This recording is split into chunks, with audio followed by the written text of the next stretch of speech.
On July 1, 1976, a 23-year-old university student died in her family home in Klingenberg, Bavaria. She weighed 68 pounds.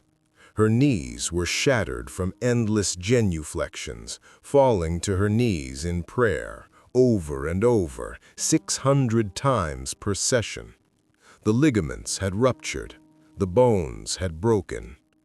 She had stopped eating months earlier, stopped drinking.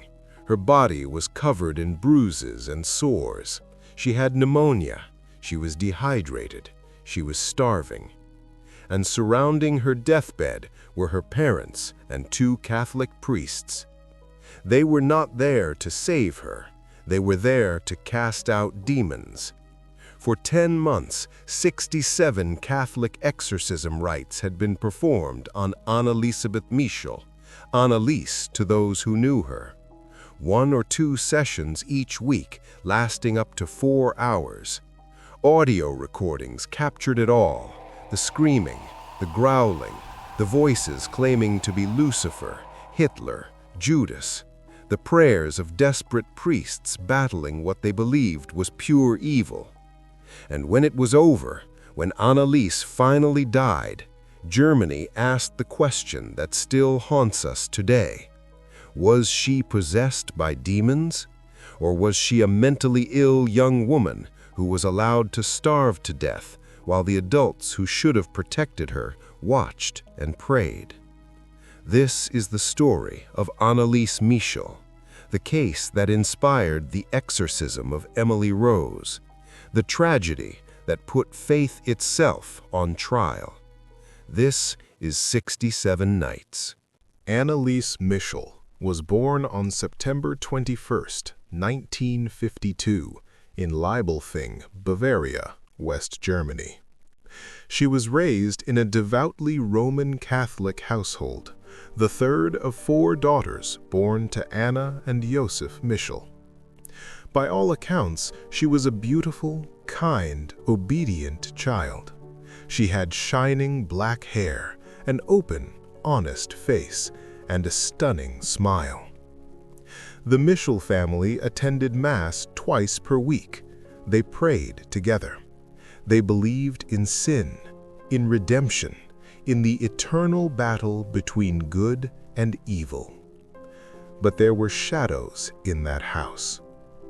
4 years before Anneliese was born, her mother, Anna Michel, gave birth to an illegitimate daughter. This was a source of shame for the Catholic family. That daughter died at age 8. Anneliese reportedly felt like she needed to repent for her mother's sin. She supposedly spent much of her time doing penance for her mother, sinful youth, and bad priests. Think about that. A child carrying the weight of her mother's guilt, trying to atone for sins that weren't hers. Anneliese was a good student. She finished high school and enrolled at the University of Würzburg to study teaching. She wanted to help children. She wanted a normal life. But in 1968, when she was 16 years old, everything changed. It started with a seizure. In 1968, when she was 17 and still in high school, Anneliese began to suffer from convulsions. She blacked out at school, began walking around in a daze. Court findings have her experiencing her first epileptic attack in 1969. A neurologist at the psychiatric clinic Würzburg diagnosed her with grand mal epilepsy. She was prescribed anticonvulsant medication. It should have helped. It didn't. The hallucinations began shortly after. Anneliese started experiencing devilish hallucinations while praying. She also began to hear voices which told her that she was damned. She saw demonic faces on the people around her. Religious objects, crucifixes, holy water, images of Jesus filled her with revulsion. She avoided walking past a particular image of Jesus, and she refused to drink water from a holy spring. An older woman, a friend of the Michel family, noticed this while on a pilgrimage with Anneliese. She said that Anneliese smelled hellishly bad. By 1973, new diagnoses arrived: depression, psychotic episodes, suicidal ideation. The court determined that by 1973, Anneliese was suffering from depression and considering suicide. More medications, antipsychotics, mood stabilizers. Nothing worked. Anneliese's behavior became more disturbing. She allegedly urinated and defecated on the floor frequently, also licking up her own urine. She ate insects, growled at religious icons, and sat under her kitchen table barking for 2 days. Her family was terrified. This wasn't their daughter. This wasn't the bright, kind girl who wanted to teach children. This was something else. And medicine wasn't helping. So they turned to the church. The Michel family believed they knew what was wrong with Anneliese. She wasn't sick, she was possessed. They approached several priests requesting an exorcism, but the church was cautious. Exorcisms were rare, controversial. They required extensive evidence. The church recommended continued medical treatment. But Anneliese's mother, Anna, wouldn't give up. She insisted her daughter was possessed and beyond medical help, claiming demons were speaking through her and rejecting the possibility of a mental health diagnosis. Then they found Father Ernst Alt. Alt visited the Michel home. He observed Anneliese, and he wrote to his superiors.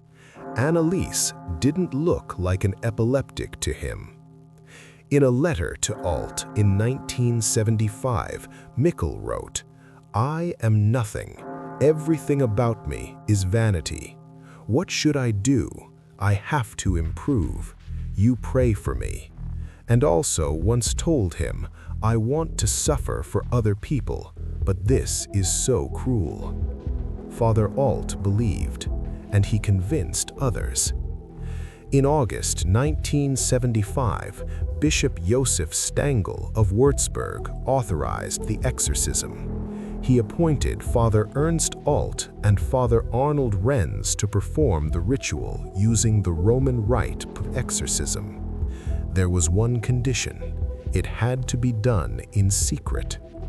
From September 1975 to June 1976, Anneliese underwent an astonishing 67 exorcism sessions, each lasting several hours.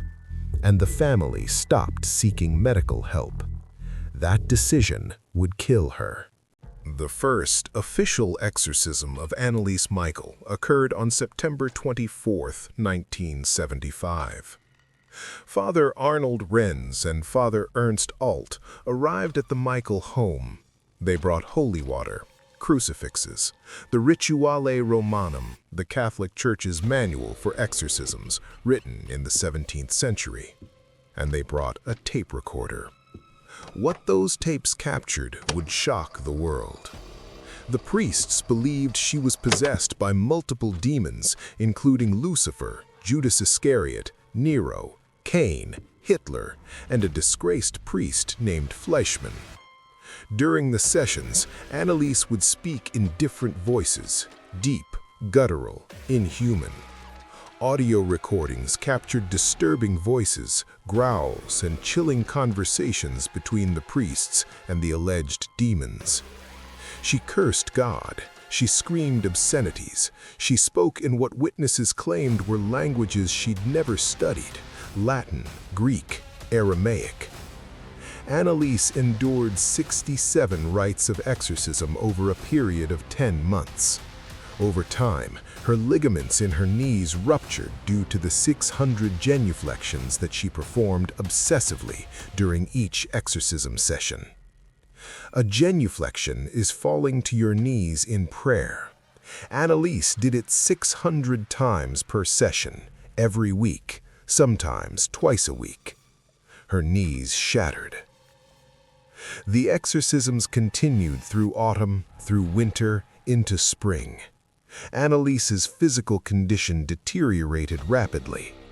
Around Easter time of the year that she died, Anneliese began to refuse food and drink.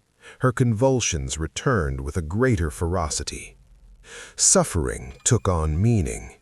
Anneliese spoke of bearing pain for wayward youth and apostate priests.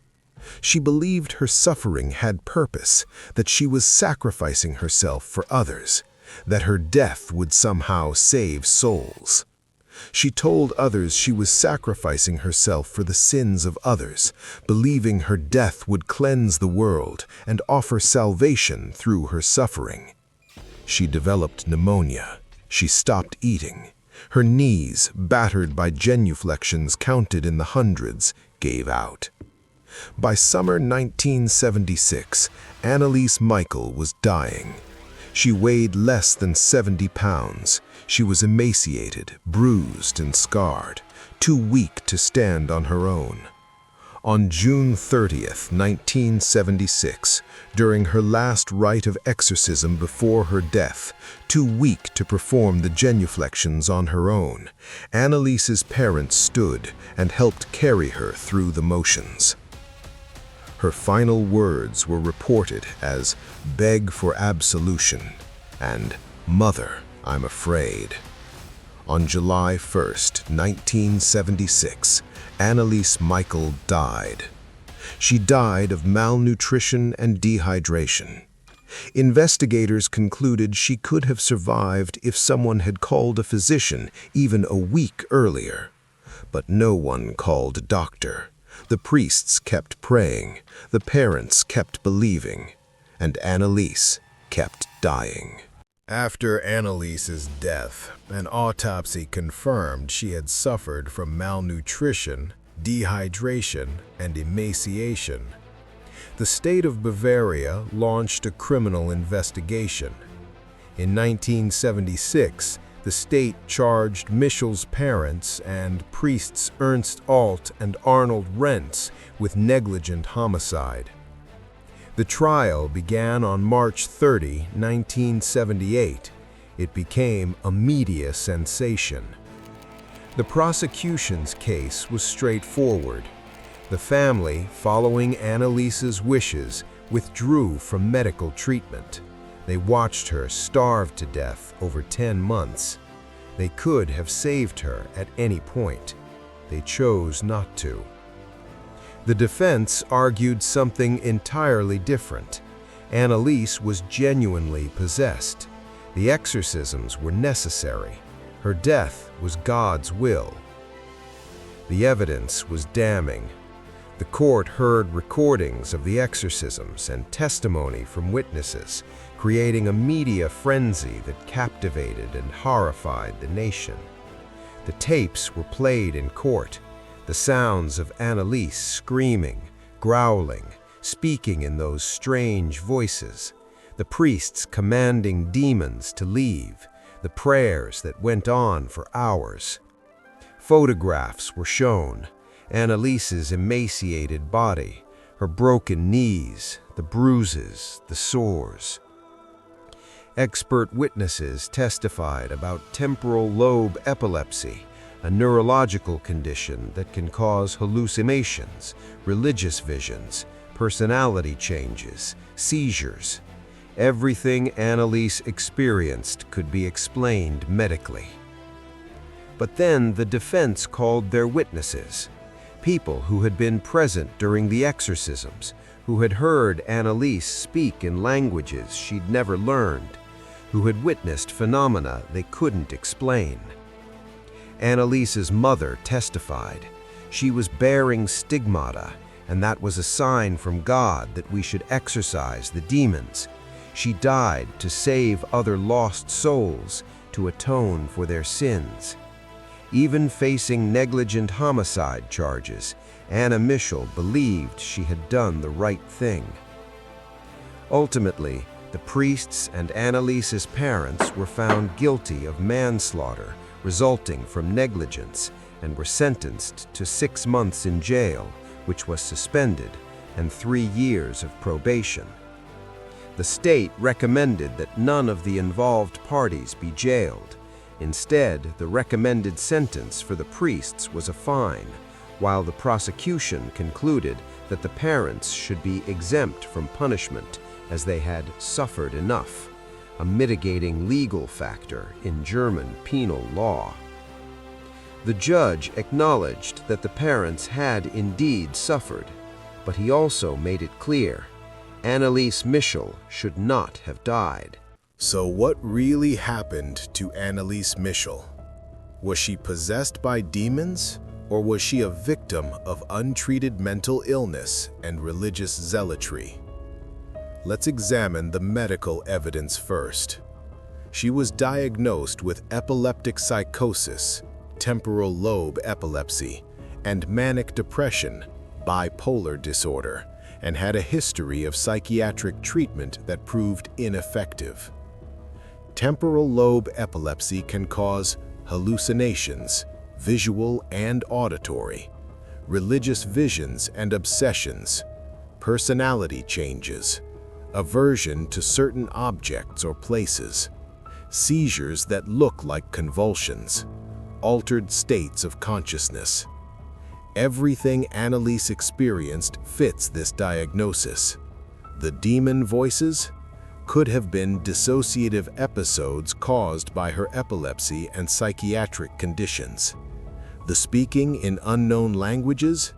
Experts who reviewed the tapes said it was mostly German, with occasional Latin phrases that any Catholic would have heard at Mass. The claims of Greek and Aramaic were never verified. The aversion to religious objects could be a psychological response rooted in her intense guilt and shame. But here's what's undeniable. Experts weighed in, with some suggesting that Anneliese may have suffered from a range of psychological conditions, such as schizophrenia or a severe form of dissociative identity disorder. Modern psychiatrists who have studied the case believe Anneliese had a combination of temporal lobe epilepsy, causing seizures and hallucinations, severe depression with psychotic features, possibly schizophrenia or dissociative identity disorder, religious trauma from her strict Catholic upbringing, survivor's guilt about her mother's past and her sister's death. All of this was treatable, not easily, not quickly, but treatable. Instead, she was subjected to medieval rituals and allowed to starve to death. New facts connected with the tragedy have appeared. Scientific and medical research has revealed that it appears that it was neither illness nor exorcism that brought about Anneliese's death. New light, revealed by the girl's diaries, show her as strongly believing young Christian, ready to suffer and sacrifice for the other's sake. This is the most heartbreaking aspect of all. Anneliese wanted to suffer. She believed suffering had meaning, that through her pain she could save others. The priests, her parents, they didn't force this on her against her will. She participated willingly, even eagerly. But she was mentally ill. She wasn't capable of making that decision. The adults around her should have recognized that, should have gotten her help. Instead, they enabled her delusions and watched her die. There's one more element that complicates everything: the tapes. Those 42 audio recordings of the exorcisms still exist. They've been studied extensively, and while skeptics can explain most of what's heard, there are moments that remain unsettling. Some of the voices don't sound like they could come from a young woman. The knowledge she displayed during certain episodes, knowing things about people she'd never met, speaking about events she couldn't have known about. Are these proof of possession, or are they the result of cold reading, coincidence, and the power of suggestion? We'll never know for certain. The story of Anneliese Michel didn't end with her death or the trial. Several religious horror films are based on her story, including the 2005 film The Exorcism of Emily Rose, the 2006 film Requiem, and the 2011 film Anneliese, The Exorcist Tapes.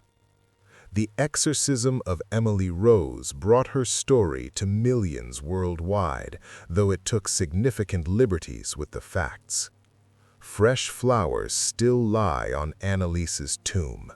Many Germans and international visitors pray at the grave, convinced that possessed girl was a saint. To some believers, Anneliese Michel is a martyr, a young woman who willingly sacrificed herself in spiritual warfare. Her grave in Klingenberg has become a pilgrimage site. To skeptics and medical professionals, she's a tragic victim, a mentally ill young woman who was failed by everyone who should have protected her. The Catholic Church itself has been notably quiet about the case. The exorcism was approved by a bishop, performed by ordained priests following official church ritual. But after Anneliese's death and the trial's aftermath, the church became far more cautious about authorizing exorcisms. More medical evaluations are required now, more oversight. Anneliese Michel's death changed how the church approaches these cases. The question that haunts this case isn't really about demons, it's about belief. About the point where faith becomes dangerous, about what happens when religious conviction overrides medical reality. Anneliese's parents genuinely believed they were saving their daughter's soul. The priests genuinely believed they were fighting evil. But belief doesn't make something true, and good intentions don't excuse letting someone starve to death. Anneliese Michel was 23 years old when she died. She should have graduated from university, should have become a teacher, should have helped children, inspired them, made the world a little better. Instead, she's remembered as the girl from The Exorcist. If Anneliese Michel could speak to us today, what would she say? Would she tell us she was possessed, that her sacrifice had meaning? Or would she tell us she was sick, scared, and desperately needed help that never came? We'll never know. This has been 67 Nights, The Exorcism of Anneliese Michel. If this deep dive into one of history's most controversial cases moved you, please like and subscribe to Echoes of Darkness. Remember, sometimes the most dangerous beliefs are the ones held with absolute certainty. And sometimes the greatest evil isn't supernatural at all. It's what we do to each other in the name of faith. Stay vigilant.